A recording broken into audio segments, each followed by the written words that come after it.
রামেশা, আম্মু, আমাদের প্রতি তুমি কোনো অভিযোগ রেখো না।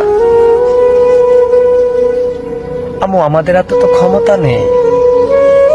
যদি ক্ষমতা থাকতো আম্মু, সেই ইসলামের বিচার যেভাবে কায়েম হয়, কোমর পর্যন্ত মাটির নিচে পুঁতে ওই শুয়োরের বাচ্চারে পাথর নিক্ষেপ করে চোখের সামনে মৃত্যুটা যদি দেখতে পারতাম, তাহলে মনের জ্বালাটা অন্তত কিছুটা কমতো।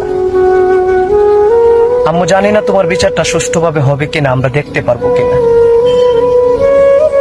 তবে ওপারে আম্মু তুমি ভালো থেকো, আমরা দোয়া করি। আম্মু, আমরা ব্যর্থ বাবা, আমরা কোনো কিছু তোমার জন্য করতে পারি নাই, শুধু দেখতে পারবো কি হয়, সুষ্ঠু বিচার হয় কিনা। ও ভাই, আপনি ঠিকই বলেছেন। আপনি আপনার মতামতে একমত আছি। এদেশে ভাই কখনো কোনো বিচার হইল না। 1 বছরের ভিতরে কয়েকটা নির্যাতন হয়েছে, এ পর্যন্ত কোনো বিচার দেখলাম না।